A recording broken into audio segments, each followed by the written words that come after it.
approval of the rules and procedures of the Planning and Zoning Commission as amended. Well, me and the attorney have talked about this. I mean, the way it's been set up in all our boards, we don't call the chairman place one, and we don't call the vice chairman place two. Not that that may not be a good thing to do, but the way we have it right now, that would just, we'd have to turn around and bring everything back to the council to reappoint. So I think the attorney can follow up on me, but PNC wants to take out the vice chairman has to be place two, leave the chairman as place one. I don't think it makes a lot of sense to us that why not just do both of them where they don't have specific place. They're the chairman and the vice chairman. Yeah, why do they need a place at all? I mean, they'll still have a place on the board, but I don't they mean might that, I be place mean, five as the title. chairman. They're not legal. It looks like, my understanding is the reason we're here is because the vice chairman is not place two, and we don't want to get caught in this confusion and redoing thing, and so as I was reading, I just thought, well, if we leave the chairman as place one, it's just going to create the opportunity for it to happen again. So that'd be, I would second that recommendation, that in addition to the revisions proposed by Planning and Zoning Commission, that you strike the beginning of that sentence as well that requires that the chairman be place one.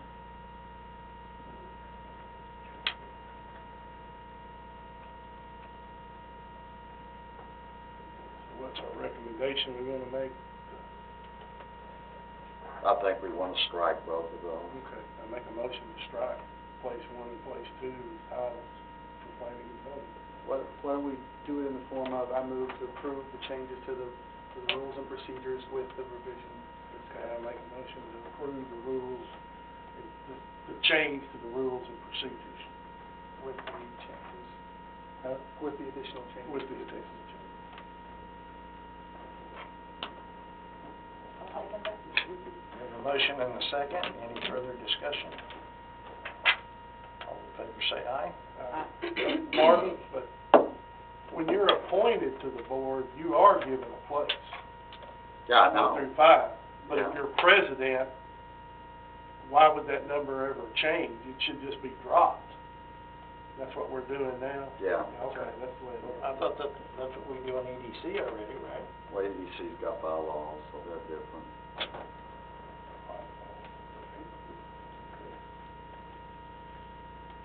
Consider approval of ordinance.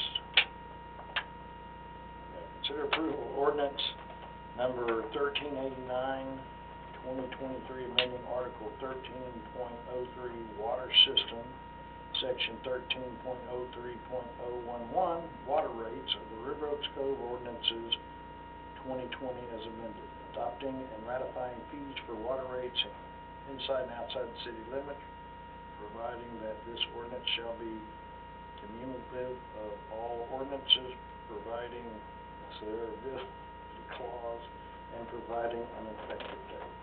This is what we've already discussed and agreed on. Yeah, this is not an increase in water rates. It's Well, I read online it was. well, You telling me the internet's wrong? as I gave you the bullets Leave on everything it, on there. I gave you the bullets on it. It's a 1.7% decrease for the minimum base rate of customers in and out of the district. It's a 1.2% water rate increase for the minimum water rates of commercial customers in and out of the water district. It's a 1.97% water rate decrease for the minimum base rates of commercial customers outside of the city and inside the water district. It went from 52 to 51. 3.7% water rate decrease for usage charge of residential customers outside of the city and in the water district, and a 3.6% water rate decrease for the usage charge of commercial customers outside of the city. So, all the way across, it's a decrease. The thing I'm having problem with is apparently in 2021, this deal with in and out districts was supposed to change, but I've been told that they're still charging people taxes that are in the district, so. I have talked to the Water Regional District, they don't know what I'm talking about.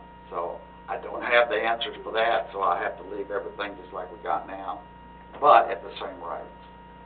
I'll make a motion, we approve ordinance 1389, dash 2023. And the motion is second. Any further discussion? All in favor say aye. Aye. Ayes have it. Number 13, consider approval of ordinance number 1390-2023, amending Article 13.04 Sewer System, Section 13.04.013, Sewer Service Rates of the River Oaks Code of Ordinances as amended, adopting and ratifying sewer rates incorporating a rate increase for residential, commercial, and apartment customers inside and outside the city limits. This one is an increase, but it's not a River Oaks increase.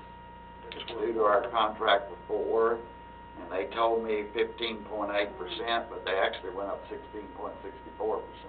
But I think we're okay with that, because I only did like 13 for the city.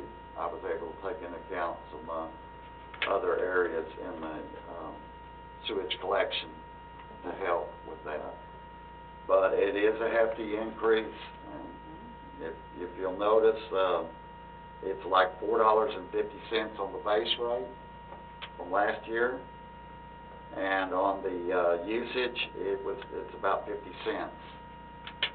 In other words, if you're a customer that your average for those 3 months, December, January, and February, is 399 cubic feet, you're going to pay $56.50. Whereas right now, you would be paying, I think 51 is what it was. So about a $5 It's a little over, it's about $5 increase, yes. And then on the commercial side, a commercial customer would be paying a base rate of $63 now instead of $58, and so their increase will go up about I think I figured 8.7%. Apartments would go from 54 to 59, and plus 15% usage charge. The customer in the commercial district using 399 cubic feet, their rate would be 63 compared to residential customers paying 56.50.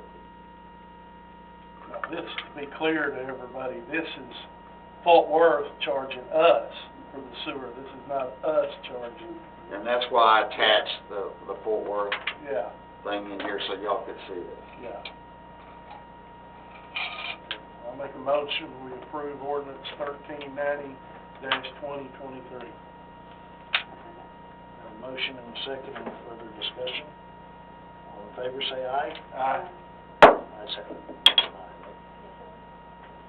Aye.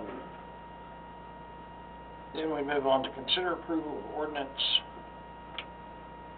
1391-2023, amending the general fund budget by expending part dollar donations for the purchase of a bottle filler, which is a drinking fountain at McGee Park.